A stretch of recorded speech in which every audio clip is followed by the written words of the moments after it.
The day Dr. Michael Chen became the most hated man in downtown Seattle was the same day he saved a life and exposed the dangerous extremism hiding behind righteous activism. 11:47 p.m. That's when Seattle General Hospital called to tell him they had a heart, a perfect match for his 8-year-old daughter Emma, who had been dying of cardiomyopathy for 3 years. Dr. Chen, a 45-year-old cardiac surgeon at Seattle General, had spent the last 18 months watching his daughter's condition deteriorate while they waited on the transplant list. His wife, Sarah, a pediatric nurse, had taken leave to care for Emma full-time.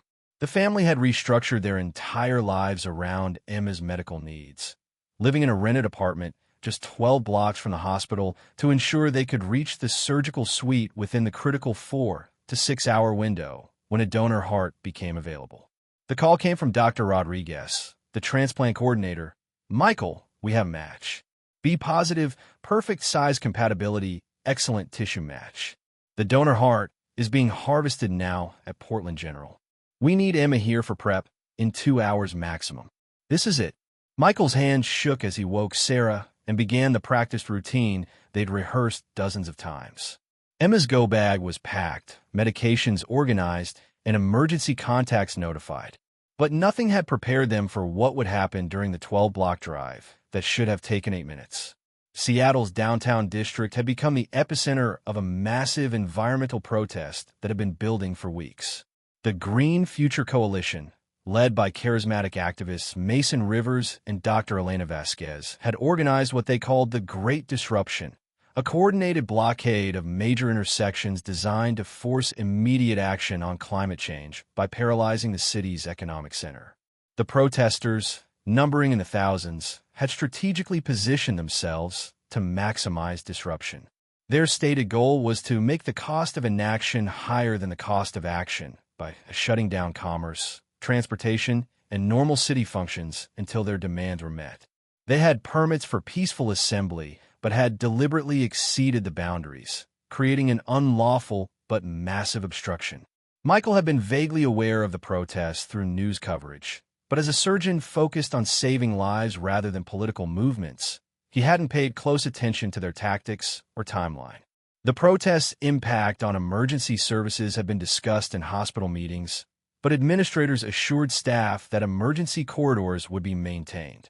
As Michael carried Emma to their car at 12:15 a.m., her small hand gripping his with what little strength she had left, he had no idea that the next few hours would test everything he believed about human nature, civil disobedience, and the cost of extremism. The heart waiting for Emma at Seattle General would remain viable for only 6 hours from harvest. Every minute of delay reduced her chances of survival. The story that unfolds reveals how ideological purity can blind people to immediate human suffering, how group dynamics can transform reasonable individuals into callous obstacles, and how one father's desperate fight to save his daughter would ultimately expose the dangerous consequences of activism without accountability. Mason Rivers stands at the intersection of Pine and 4th Avenue, megaphone in hand, surrounded by hundreds of environmental activists who believe they're fighting for humanity's survival. At 28, Mason has built his reputation as an uncompromising voice for climate action, someone willing to use any legal means necessary to force society to confront the environmental crisis. The Green Future Coalition's Great Disruption represents the culmination of months of planning and strategic thinking. Mason and his co-organizer, Dr. Elena Vasquez, a climate science professor at University of Washington, have studied successful protest movements throughout history and identified key principles. Disruption must be massive, sustained, and impossible to ignore. Their strategy involves simultaneously blocking 12 major intersections throughout downtown Seattle, creating a web of obstruction that makes normal traffic flow impossible. The protesters have chained themselves to concrete barriers, linked arms in human chains, and positioned vehicles across roadways. They've brought food, water, portable toilets, and even medical personnel to sustain the blockade for days if necessary. Dr. Vasquez, a respected academic whose climate research has been published in major scientific journals, provides intellectual credibility to the movement. Her presence helps legitimize the extreme tactics by framing them as proportional responses to an existential threat. When the house is burning, she tells reporters, you don't worry about breaking a few windows to save the family inside. The coalition includes a diverse mix of participants: college students from local universities, young professionals concerned about their future, middle-aged parents worried about their children's world, and older activists with decades of experience in environmental movements. Most are genuinely motivated by fear about climate change and frustration with political inaction.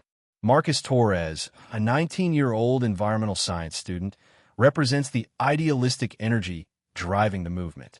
He skipped classes and risked academic consequences to participate because he believes this protest could be the turning point that saves civilization. His social media posts about the protest have gone viral, inspiring thousands of others to join the blockade. The protesters have established a sophisticated communication network using encrypted messaging apps to coordinate their actions and respond to law enforcement. They've assigned legal observers to document any police interactions and have lawyers on standby to handle arrests. The level of organization rivals political campaigns or military operations. Seattle Police Department finds itself in an impossible position. The protesters have deliberately chosen tactics that are technically illegal but politically sensitive to enforce. Mass arrests of environmental activists would create negative publicity and potentially escalate tensions, but allowing the blockades to continue paralyzes the city and strains emergency services. Chief Patricia Williams has ordered officers to maintain crowd control and keep emergency corridors open, but the sheer scale of the protest makes this nearly impossible. With thousands of protesters spread across multiple locations, police resources are stretched beyond capacity. Officers report that even when they create temporary openings, protesters quickly fill the gaps. The protest media strategy emphasizes moral authority and urgency. Live streams show peaceful activists singing songs and holding signs with messages like, "Your grandchildren will judge you," and "Climate emergency equals climate action." The imagery is designed to portray protesters as heroic defenders of the future, facing down an indifferent system. Dr. Vasquez has prepared talking points that frame any criticism of their tactics as missing the larger point. Critics worry about traffic delays while ignoring the fact that we're facing potential civilizational collapse within decades. Our disruption pales in comparison to the disruption climate change will cause if we don't act immediately. The coalition has also cultivated support from sympathetic media outlets and progressive politicians who view the protest as justified civil disobedience. City Councilwoman Amanda Foster has publicly praised the protesters' moral courage and criticized police for any enforcement actions, creating political pressure that complicates the official response. As the night progresses, the protesters face their first real test: maintaining solidarity and discipline as fatigue sets in and external pressure mounts. Some participants begin questioning whether their tactics might be causing unintended harm, but the core leadership maintains that compromise would betray their principles and undermine their effectiveness. Mason Rivers has prepared for this moment of doubt by framing any weakening of resolve as surrender to the same forces that have prevented climate action for decades. They want us to be reasonable, he tells the assembled protesters. But there's nothing reasonable about destroying the only planet we have. We stay until they listen. The stage is set for a collision between absolute conviction and desperate need, between abstract principles and immediate human suffering. In just over an hour, Dr. Michael Chen will encounter this wall of ideological certainty while racing to save his daughter's life, and both sides will face choices that reveal the true cost of their convictions. At 12:23 a.m., Dr. Michael Chen backs his silver Honda out of the apartment building's garage. Emma is secure in the passenger seat with her emergency medical kit and oxygen concentrator humming quietly. Sarah sits in the back, monitoring Emma's vitals while keeping one eye on the clock. They have exactly 5 hours and 37 minutes before the donor heart becomes non-viable. The route to Seattle General Hospital should be straightforward: down Pine Street to 4th Avenue, then north 6 blocks to the medical district. Michael has driven this route hundreds of times during Emma's treatments, and even at night with minimal traffic, it never takes more than 12 minutes. Tonight, those 12 minutes represent the difference between life and death for his daughter. As they approach the intersection of Pine and 4th, Michael sees the first signs of trouble. Flashing police lights, crowds of people, and a sea of signs and banners blocking the roadway. His initial assumption is that there's been an accident, something that can be navigated around with a brief detour. "Dad, why are all those people in the road?" Emma asks weakly, her voice barely audible over the oxygen concentrator. At 8 years old and weighing only 52 pounds due to her heart condition, she looks fragile and ethereal in the car's dim lighting.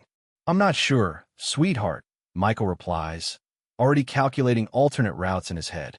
"We might need to take a different way to the hospital." But as they circle the block, Michael discovers that the adjacent intersections are similarly blocked. What he initially thought was a localized incident reveals itself as a coordinated, massive obstruction covering multiple city blocks. The protesters have effectively created a no-go zone in the heart of downtown Seattle. Michael approaches the police barricade at Pine and 2nd Avenue, where Officer Jennifer Martinez is managing traffic control. "Officer, I need to get to Seattle General immediately," he explains, his voice carrying the controlled urgency of a surgeon accustomed to life-and-death situations. "My daughter is having a heart transplant. We have less than 6 hours before the donor organ becomes unusable." Officer Martinez's expression immediately shifts to concern and sympathy. "Sir, I understand the emergency, but these protesters have every major route blocked. We're trying to negotiate with their leadership to open emergency corridors, but they're claiming that any opening compromises their demonstration." She provides directions to a longer alternate route that could add 30 to 40 minutes to their journey, time that Emma's failing heart can't afford. The detour would require driving to the outskirts of downtown, then approaching the hospital from the opposite direction, assuming those routes remain clear. Sarah leans forward from the back seat, her voice tight with controlled panic. "Officer, you don't understand. This isn't like calling an ambulance for someone who's had a heart attack. This is a scheduled transplant with a harvested organ. If we're late, there is no second chance. Ever." The weight of the situation settles over everyone in the car. This isn't a medical emergency that can be stabilized or delayed. The donor heart is already on its way from Portland, and a surgical team is preparing for an operation that must begin within a specific time frame or not at all. Michael makes the decision to try the suggested detour, but as they navigate the winding route through residential neighborhoods and commercial districts, they encounter secondary blockades where overflow protesters have extended the demonstration. Each blocked intersection forces another recalculation, another lost detour, another reduction in Emma's chances. "Dad, I'm really tired," Emma whispers, her oxygen saturation levels dropping slightly according to the portable monitor.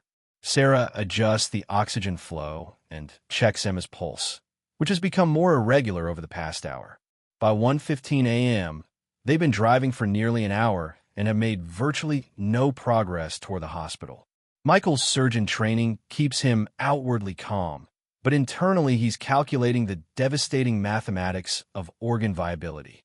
Every minute of delay increases the risk of surgical complications and reduces the likelihood of successful transplantation. He decides to return to the main protest site and attempt direct negotiation with the activists. The alternate routes are proving equally blocked, and time is running out for diplomatic solutions.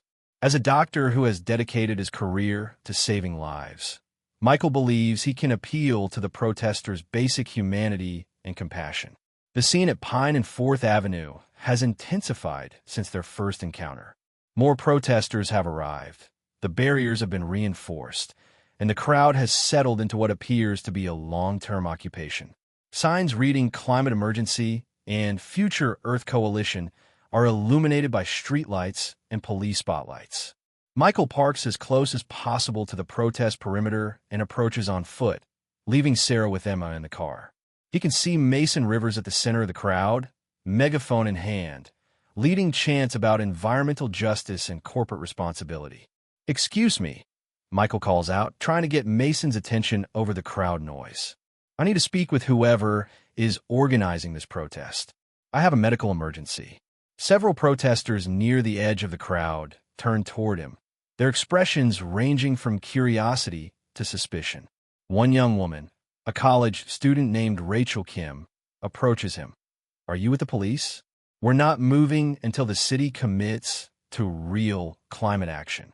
I'm not with police, Michael explains, his voice carrying the desperate edge of a parent watching his child die. I'm a doctor, and I'm trying to get my 8-year-old daughter to the hospital for a heart transplant. The donor organ has a 6-hour window, and we're running out of time. The words hang in the air between them, creating a moment of moral clarity that will test everything the protesters claim to believe about protecting future generations. Rachel Kim stares at Dr. Michael Chen for a long moment, processing his words while the chants and megaphone announcements continue around them. At 20 years old, she's majoring in environmental science at University of Washington and has spent the last 6 months organizing climate protests on campus. This is her first major direct action event, and she believed she was prepared for any situation. You're saying there's a child who needs surgery? She asks, her voice wavering slightly as the abstract nature of their disruption suddenly becomes concrete and personal. My daughter Emma is dying, Michael responds, gesturing toward his car where Sarah and Emma wait in the dim light. She has dilated cardiomyopathy. Her heart is failing, and we've been on the transplant list for 3 years. Tonight, finally, there's a donor match. But the heart is only viable for 6 hours from harvest, and we've already lost over an hour trying to get through these blockades. Rachel looks back toward the main protest group, where Mason Rivers continues leading chants about climate emergency and corporate responsibility. The irony isn't lost on her. They're protesting to save future children while potentially preventing the immediate rescue of an actual child. Let me talk to Mason, she says, though her tone suggests she's not confident about his response. Maybe we can create a temporary opening. As Rachel approaches the protest leadership, Michael follows, his medical ID badge visible and his desperation increasingly apparent. The crowd parts slightly, curious about the interaction developing at their perimeter. Mason Rivers notices the commotion and lowers his megaphone, his charismatic smile faltering slightly as he recognizes that something has shifted in the protest dynamic. What's the situation? He asks Rachel, though his eyes remain fixed on Michael with obvious suspicion. This doctor says he needs to get his daughter to the hospital for a heart transplant, Rachel explains, her words carrying an implicit question about how they should respond. Mason's reaction reveals the ideological framework that drives the Green Future Coalition. Rather than immediately responding to the human emergency, he processes the information through the lens of protest strategy and movement integrity. Sir, I understand you believe you have an emergency, Mason says, his tone professional but skeptical. But we've been warned that police and opponents of our movement would use exactly these kinds of emotional appeals to break our solidarity. How do we know this isn't a setup designed to compromise our demonstration? The question strikes Michael like a physical blow. The idea that someone would doubt the reality of his daughter's medical crisis, that they would frame her life or death situation as a potential deception, reveals a level of cynicism that his medical training never prepared him to encounter. You think I'm lying about my child dying? Michael asks, his voice carrying the controlled fury of a surgeon who saves lives being accused of fabricating emergencies. You think this is some kind of elaborate police scheme? Dr. Elena Vasquez, observing the confrontation from her position near the concrete barriers, approaches with the analytical demeanor of an academic accustomed to complex problems. As a climate scientist, she's spent years studying long-term environmental threats and has developed a mindset that prioritizes systematic thinking over individual cases. Dr. Chen, she says, having recognized his name from hospital directories, I appreciate the difficult position you're in, but you have to understand that climate change represents an existential threat to every child on this planet. The disruption you're experiencing tonight is insignificant compared to the disruption climate change will cause if we don't take immediate action. Her response reveals the fundamental disconnect between abstract, long-term thinking and immediate human need. Dr. Vasquez can discuss the statistical likelihood of climate-related deaths decades in the future, but she seems unable to process the concrete reality of Emma Chun dying in a car 30 feet away. Every minute we maintain this blockade, Dr. Vasquez continues, we're fighting for thousands of future children who will die from heat waves, floods, and climate disasters. One individual case, however tragic, cannot be allowed to undermine our commitment to saving humanity. Michael realizes he's encountering not just physical obstacles, but ideological ones that may be even more impermeable. These aren't people who can be reasoned with using medical facts or humanitarian appeals. They've constructed a worldview where their cause justifies any cost, where abstract future suffering outweighs concrete present suffering. So my daughter's life is acceptable collateral damage for your political statement? Michael asks, his voice rising despite his efforts to maintain professional composure. Mason Rivers intervenes, recognizing that the conversation is becoming heated and potentially damaging to the protest's image. Dr. Chen, we're not your enemies. We're fighting for a livable future for all children, including your daughter. But if we start making exceptions every time someone claims an emergency, our demonstration loses all effectiveness. The logic is coldly rational and morally bankrupt simultaneously. Mason has transformed Emma's medical crisis into a test case for protest integrity, where yielding to humanitarian concerns becomes a sign of weakness rather than humanity. Sarah appears at Michael's shoulder, having left Emma with a nurse neighbor who lives in a nearby apartment building. Her presence adds another dimension to the confrontation, a mother watching activists debate whether her daughter's life is worth preserving. Please, Sarah says, her voice carrying the exhausted desperation of someone who has spent 3 years watching her child slowly die. We're not asking you to abandon your protest. We're asking for 5 minutes to drive through one intersection so our little girl can get a new heart. The simple, direct appeal cuts through the ideological rhetoric and forces the protesters to confront the human reality of their choices.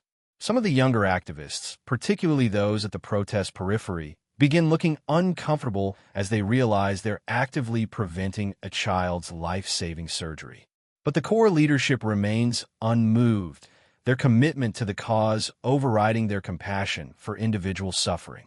The stage is set for an escalation that will reveal the true character of everyone involved. As word spreads through the protest crowd about the medical emergency, the Green Future Coalition begins to fracture along moral lines that its leadership never anticipated.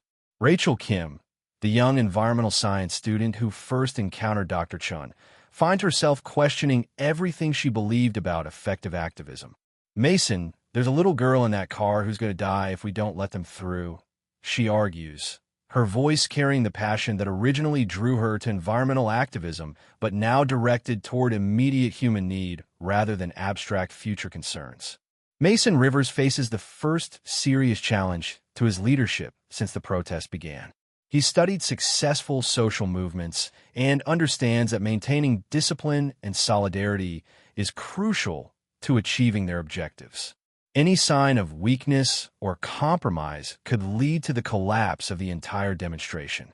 Rachel, I understand your concern, he responds, using the calm, authoritative tone that has made him an effective organizer.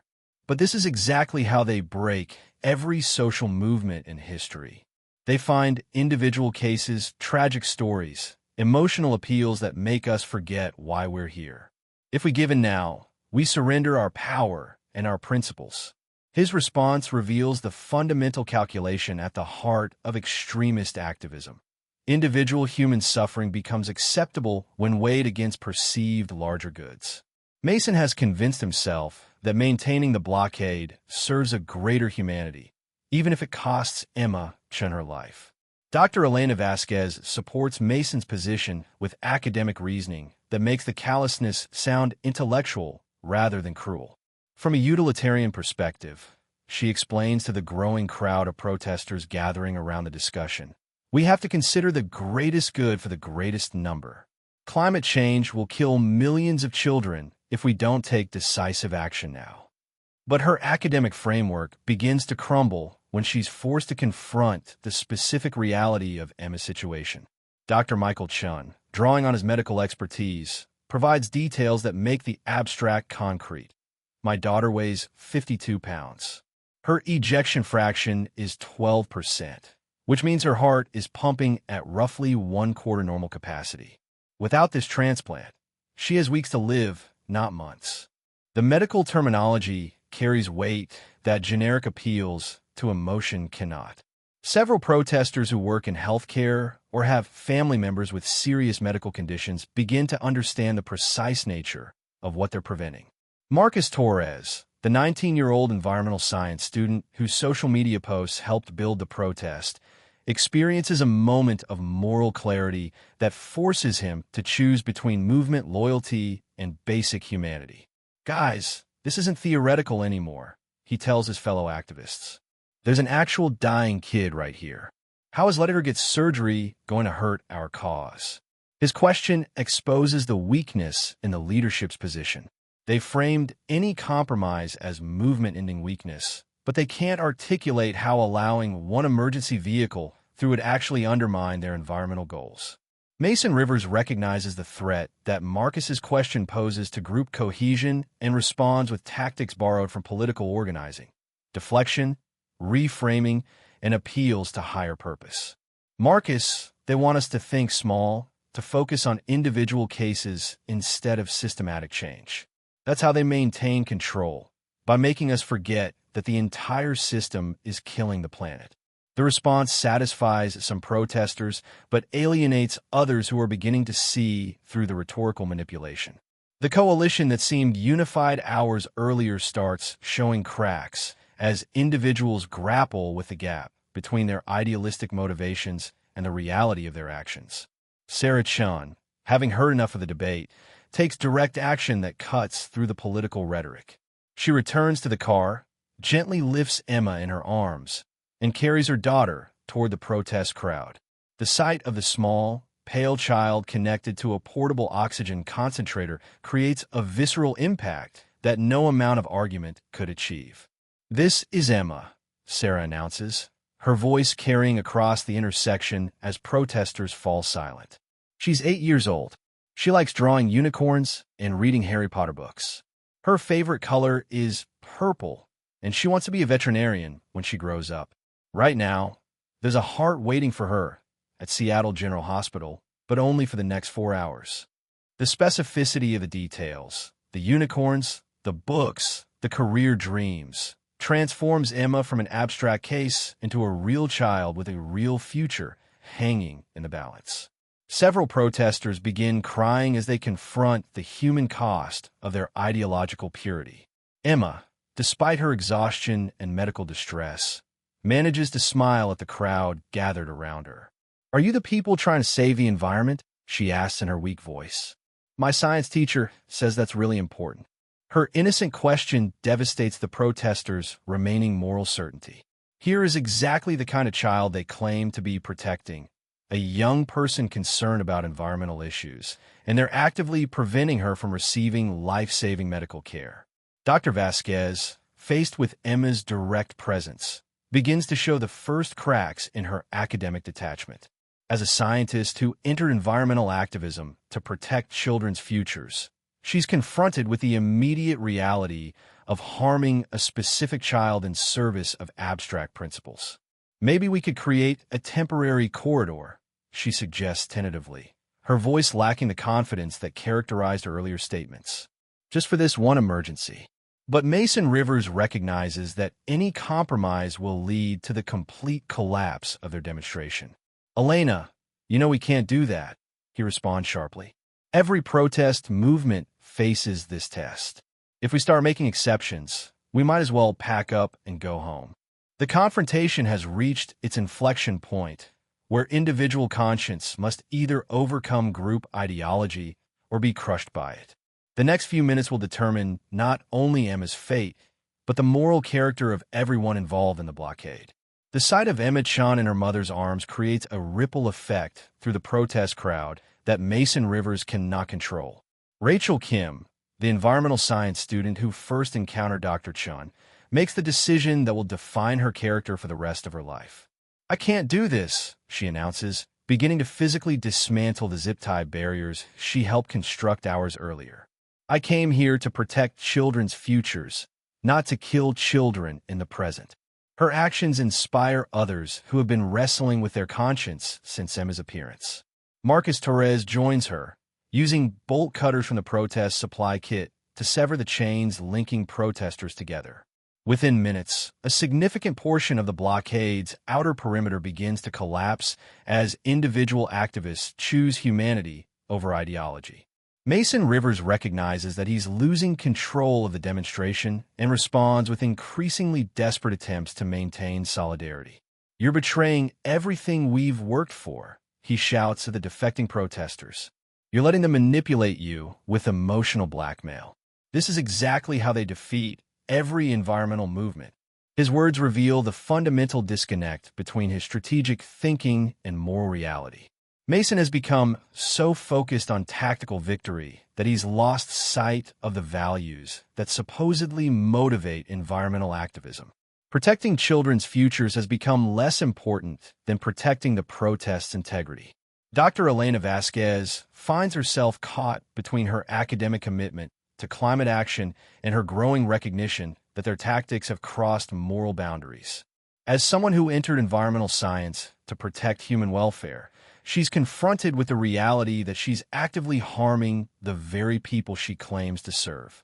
"Mason, maybe we need to reconsider our approach," she says quietly, her scientific training finally overriding her activist fervor. "The optics of blocking a child's medical emergency could destroy our credibility and undermine everything we're trying to achieve." Her pragmatic argument, that helping Emma might actually serve their long-term goals, provides face-saving justification for protesters who want to do the right thing, but fear being seen as weak or traitorous to the cause. But the hardcore activists who have chained themselves to concrete barriers cannot simply walk away, even if they wanted to. Led by protesters like David Chen, no relation to Dr. Chen, a professional activist with decades of experience in direct action, they form an immovable core that maintains the blockade even as support erodes around them. "Every social movement faces this test," David declares to the remaining faithful. The civil rights protesters didn't abandon their lunch counter sit-ins every time someone claimed an emergency. The anti-war protesters didn't stop blocking military shipments because of individual hardship cases. "If we give in to emotional manipulation, we surrender our power." His historical analogies sound compelling, but ignore crucial differences. The civil rights and anti-war protesters never prevented ambulances from reaching hospitals or blocked access to life-saving medical care. They targeted symbols of oppression, not emergency services. Dr. Michael Chen, watching the internal conflict among the protesters, realizes that reason and emotional appeals have reached their limits. Some activists are willing to help, but the core group remains unmovable. With time running out for Emma's surgery, he faces a choice between accepting defeat and taking more aggressive action. Sarah Chen makes the choice for him. While the protesters debate philosophy and tactics, she begins walking toward the remaining barriers with Emma in her arms, essentially daring the activists to physically prevent a dying child from reaching the hospital. "You'll have to stop me physically if you want to keep us from the hospital," she announces, her voice carrying the absolute determination of a mother who will not watch her child die because of other people's political statements. The moment creates a crisis that no amount of protest training prepared the activists to handle. They can either physically restrain a woman carrying a dying child, or they can allow their blockade to be breached. Both choices carry devastating consequences for their movement and their conscience. Several of the remaining protesters begin unlinking their arms and stepping aside, unable to contemplate physically blocking a mother's path to her child's life-saving surgery. The human chain that seemed so powerful hours earlier proves fragile when confronted with basic maternal instinct and desperation.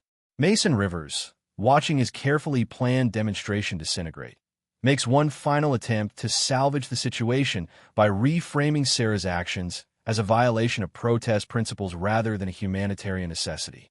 If we let them through, we're sending the message that our movement can be defeated by anyone who shows up with a sad story, he argues to his remaining supporters. How many fake emergencies will they use to break up future protests? How many oil company executives will suddenly have family emergencies when we block their headquarters? His cynical interpretation of Emma's medical crisis reveals how completely ideology has displaced his ability to recognize genuine human need. The dying child in front of him becomes just another tactical challenge rather than a moral imperative. But his arguments no longer carry weight with protesters who can see Emma's oxygen concentrator, hear her labored breathing, and observe her parents' authentic desperation. The gap between Mason's rhetoric and the reality of the situation has become too wide to bridge with words. Dr. Elena Vasquez finally breaks with the remaining hardliners, using her scientific credibility to legitimize the decision to help the Chen family. This isn't about tactics or movement integrity, she announces. This is about basic human decency.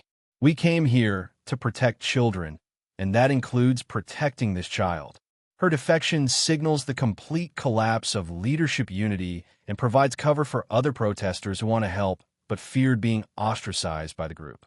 The moral clarity of Emma's situation has overwhelmed the complex justifications for maintaining the blockade. As barriers come down and a path opens toward the hospital, the remaining question is whether too much time has already been lost, whether the ideological debates and tactical maneuvering have consumed the narrow window needed to save Emma's life. With a narrow corridor finally opening through the protest blockade, Dr. Michael Chen faces the horrible reality that their fight for passage may have consumed too much of the precious time needed to save Emma's life. It's now 2:47 a.m., nearly 4 hours since the hospital's call, and only 2 hours before the donor heart becomes non-viable. Sarah carefully places Emma back in the passenger seat, while Michael starts the engine with hands that are no longer steady. The 3 blocks to Seattle General should take less than 5 minutes, but Emma's condition has deteriorated during the 2-hour ordeal of confronting the protesters. Her oxygen saturation levels have dropped, and her already weak pulse has become more irregular. "Dad, I'm really scared," Emma whispers as they finally begin moving through the gap created by the defecting protesters. Her small voice carries the exhaustion of a child whose body has been fighting a losing battle for years, now pushed beyond its limits by the stress and delay. "We're almost there, sweetheart," Michael responds, though his medical training tells him that almost may not be enough. Heart transplants are precisely timed procedures where every minute of delay increases surgical risks and reduces long-term success rates. The optimal window for beginning surgery has already passed. As they drive the final blocks, Michael calls ahead to Dr. Rodriguez, the transplant coordinator who has been monitoring their situation. "We're 3 minutes out," he reports, but as they drive the final blocks, Michael calls ahead to Dr. Rodriguez, the transplant coordinator who has been monitoring their situation. "We're 3 minutes out," he reports, but Emma's vitals have declined significantly. "Are we still within the acceptable transplant window?" Dr. Rodriguez's response carries the clinical honesty that Michael respects but now dreads. "We're cutting it very close, Michael. The donor heart arrived an hour ago and has been on preservation. We've got maybe 90 minutes before viability becomes questionable."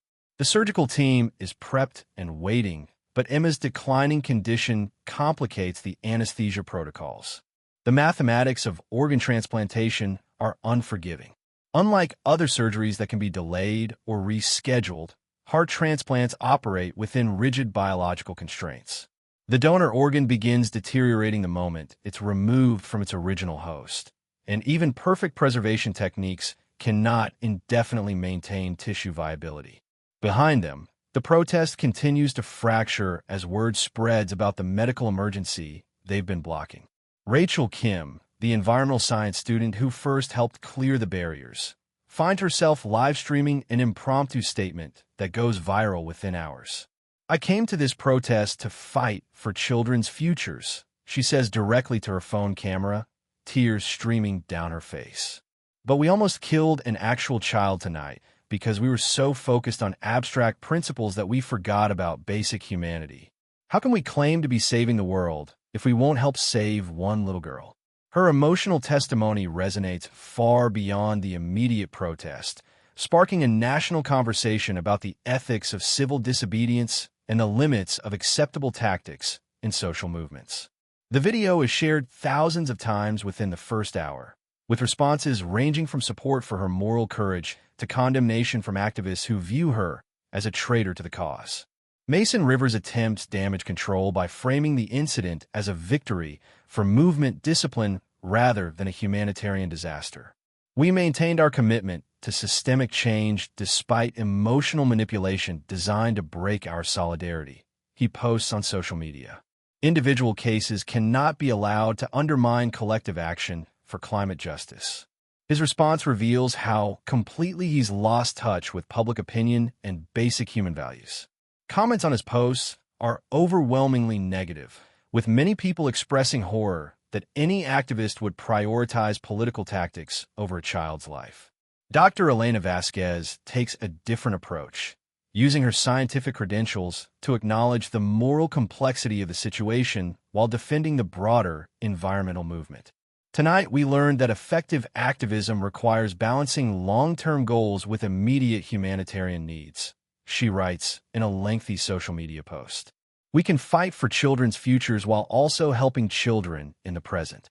Her more nuanced response helps limit the damage to the environmental movement's reputation, but it cannot undo the hours of delay that may have cost Emma her chance at survival. At Seattle General Hospital, the transplant team, led by Dr. Jennifer Walsh, has been making preparations while monitoring the Chen family's progress through the protest blockade. The surgical suite is ready. The anesthesia protocols have been adjusted for Emma's declining condition, and backup plans have been developed for various scenarios. The next 60 minutes are critical, Dr. Walsh explains to the assembled team as they receive word that the Chen family has arrived.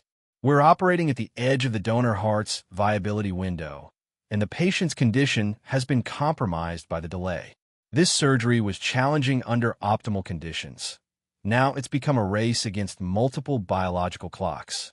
As Michael carries Emma through the hospital's emergency entrance, he transitions from desperate father back to medical professional, understanding better than anyone the narrow margins they're now operating within.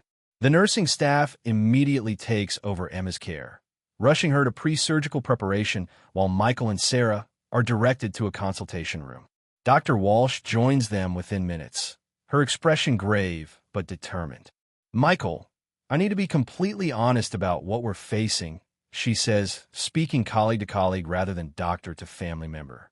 The donor heart is still viable, but we're at the outer edge of the safety window. Emma's condition has deteriorated during the delay, which increases the anesthesia risks and complicates the surgical approach. The conversation that follows involves medical details that would terrify most parents, but which Michael understands with professional clarity.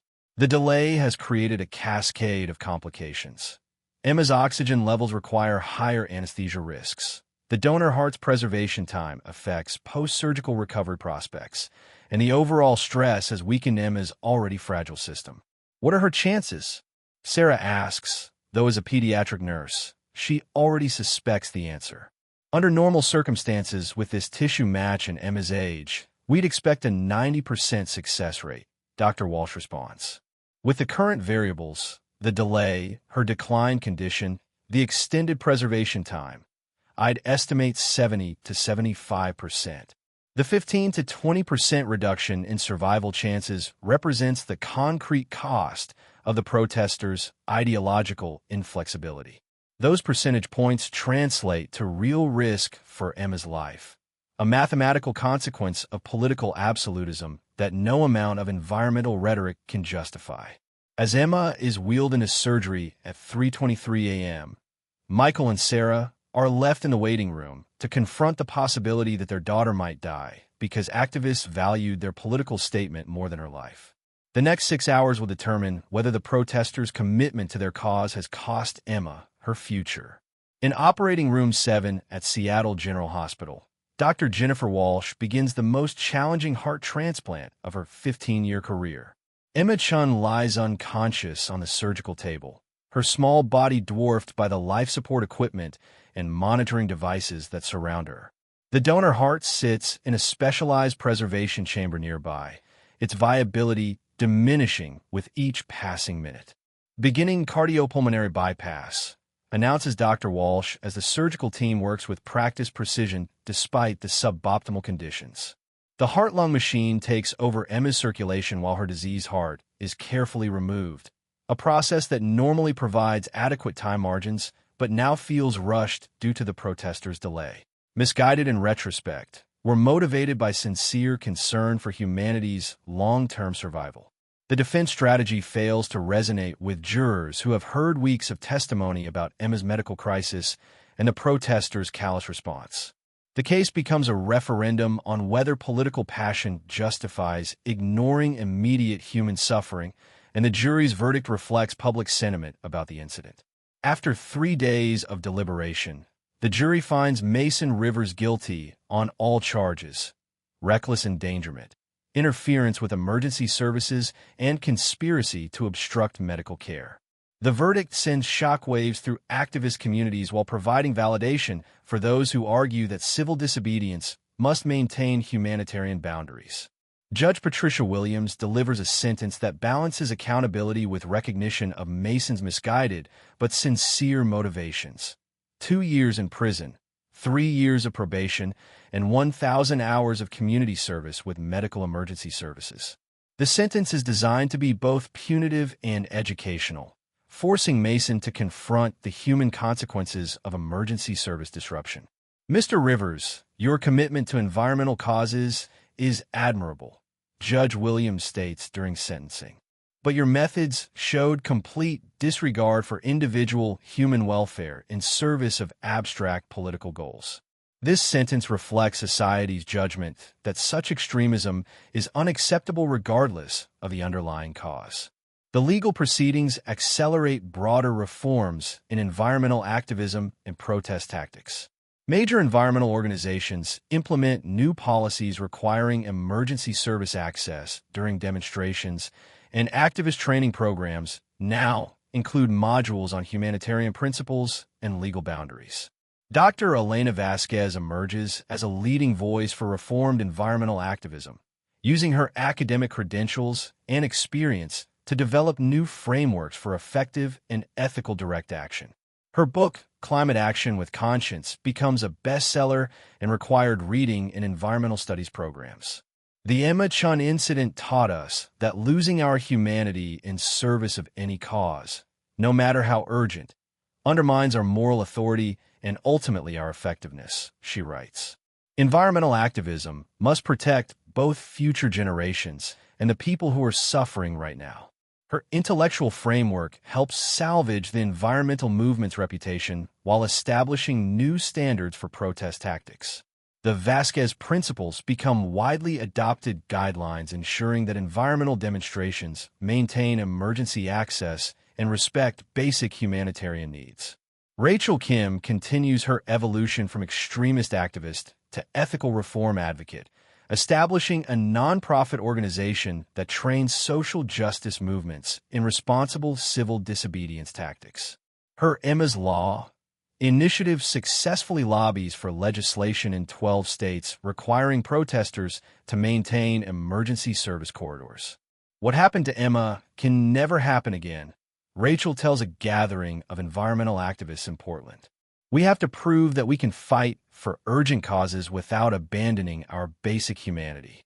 The moment we start seeing real people as acceptable collateral damage for our political goals, we've lost our way.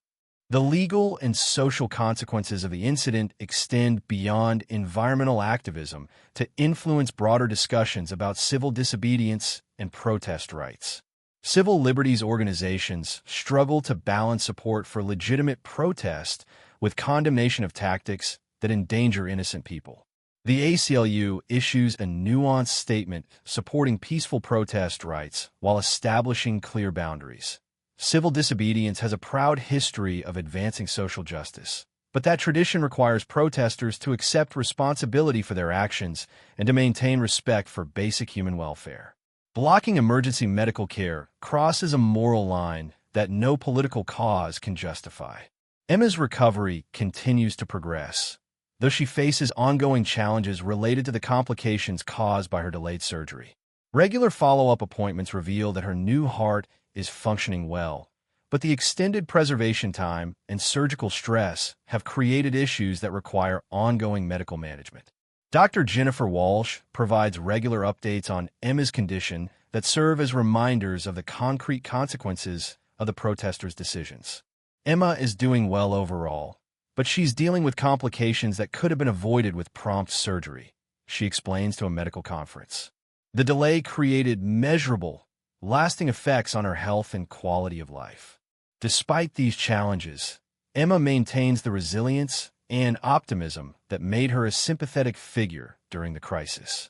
Now 9 years old, she's returned to school, participates in age-appropriate activities, and shows no signs of the devastating heart disease that nearly killed her.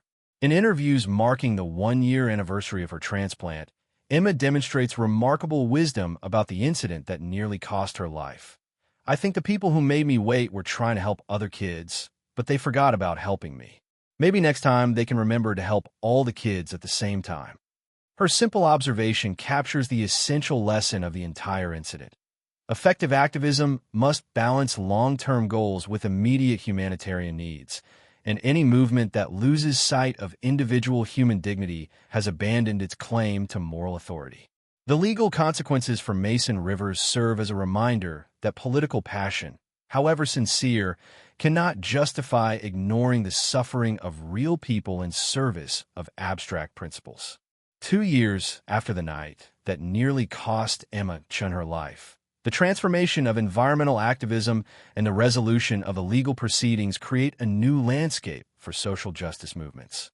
Emma, now 10 years old, thrives with her transplanted heart despite the ongoing complications caused by the protesters' delay, while the broader movement grapples with the lessons learned from their moral failure. Mason Rivers serves his sentence at a minimum security federal facility, where his mandatory community service with emergency medical technicians provides daily confrontation with the human consequences of blocking emergency services. Working alongside paramedics and EMTs, it forces him to see each emergency call through the lens of Emma's experience, gradually breaking down the ideological barriers that allowed him to dismiss her suffering.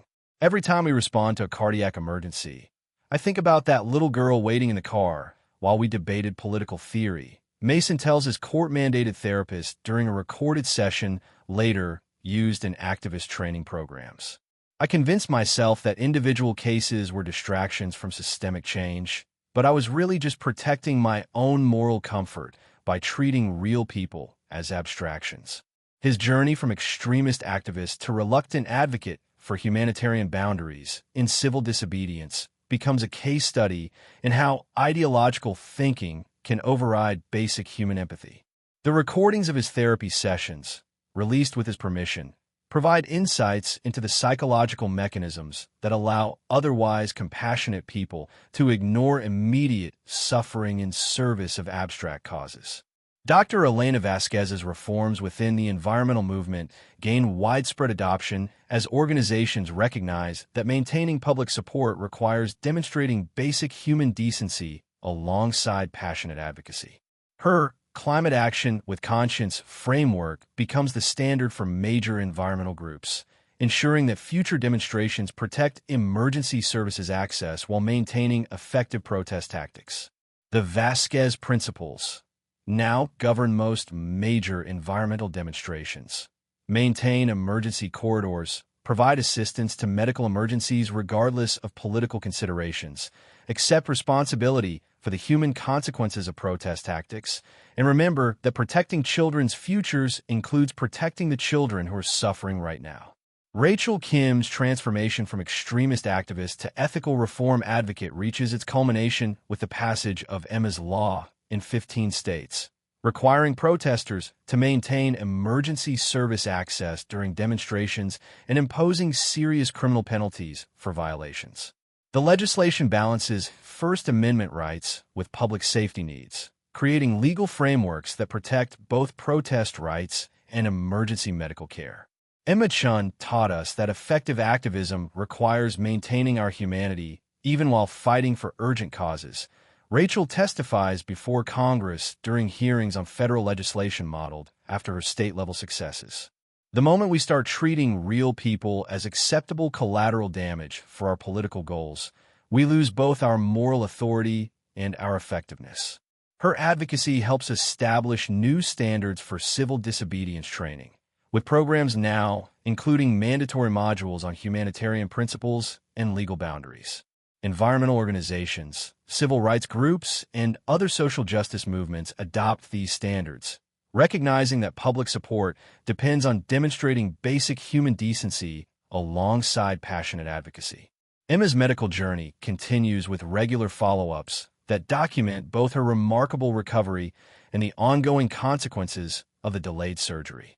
Dr. Jennifer Walsh's published research on the case becomes required reading in medical ethics courses, illustrating how external factors can compromise optimal patient care and the importance of protecting emergency medical services. Emma's case demonstrates that seemingly abstract political decisions can have concrete medical consequences, Dr. Walsh explains in her landmark paper. The delay caused by the protest created measurable complications that will affect her for years, reminding us that emergency medicine operates within biological constraints that cannot be negotiated or compromised. Despite these challenges, Emma embodies resilience and forgiveness that continues to inspire those who followed her story. Her annual visits to speak at activist training sessions provide powerful reminders of the human impact of protest tactics, while her participation in medical ethics conferences helps establish new standards for protecting emergency services. I understand that the people who made me wait were trying to help other kids, Emma tells a gathering of environmental activists on the second anniversary of her transplant. But I hope they learned that helping future kids means helping the kids who are here right now, too. We can do both at the same time. Her message of forgiveness combined with moral clarity captures the essence of the broader transformation within social justice movements. The incident that nearly cost her life becomes a catalyst for reform that strengthens rather than weakens environmental activism by grounding it in humanitarian principles. The environmental movement emerges from the crisis fundamentally changed but ultimately strengthened.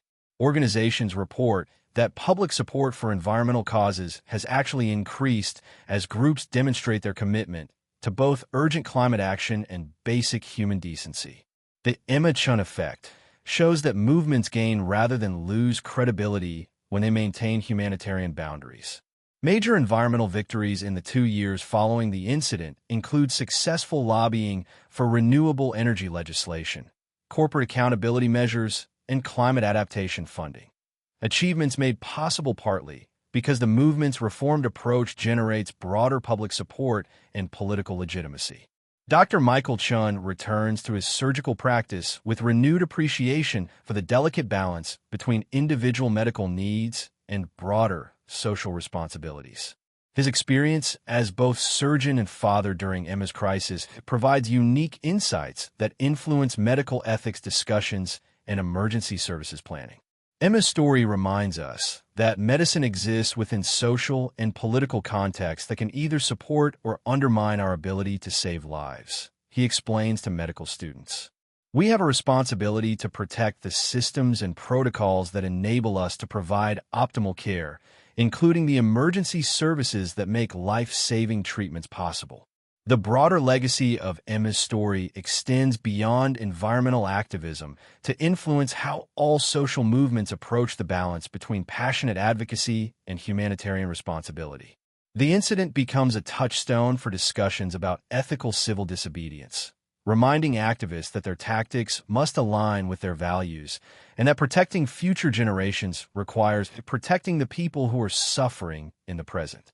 Emma Chen's heart transplant, delayed but ultimately successful, beats strongly as a symbol of both medical miracle and moral transformation, proof that individual courage and systemic reform can overcome ideological extremism while advancing both immediate human needs and long-term social justice goals. # driver headed to the hospital with a heart transplant gets blocked by protesters.